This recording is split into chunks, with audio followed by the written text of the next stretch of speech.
iti damag negosyo. Mangilatang ti United Kingdom tinasuro kumurang 1.1 billion pounds tapnon suportaran ti Pilipinas kenda dumapayaro megrekta ti ekonomiya ti Asia para iti gagamdaan na dalos nga enerhiya ken klima.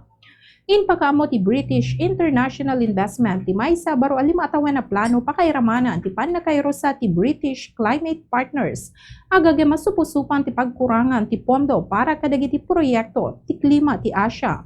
Babayan ti BCP, makitinulong ti British International Investment kadagiti pribado ang mangidaulo tapnon mangilatang ti puunan iti agduduma awagas kas iti equity ken ti mezzanine financing agage mapalawaen dagiti proyekto para iti klima kisayan ti peggad ken pangatwan ti posible a pastrek. Tutukan ti programa iti panangpadaras iti pannakayakar ti nadalos nga enerhiya kadagiti pagilian ang dadaras iti panagduras na ken mangnamnama ti coal kas iti India, Pilipinas ken dumapaya pagilian ti Southeast Asia.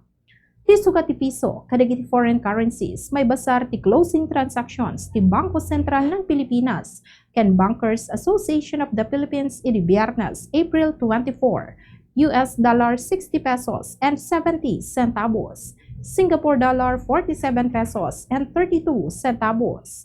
Hong Kong dollar 7 pesos and 72 centavos.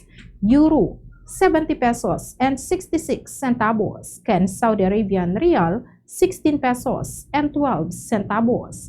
Mapatapat nga oil price adjustment into Martes, April 28, 2026. Ti diesel ken kerosene nagpada lumaka ti 10 pesos aging kat 11 pesos kada litro ken ti gasolina posible nga wan ti paggarawan na wenno ngumina ti 1 peso kada litro.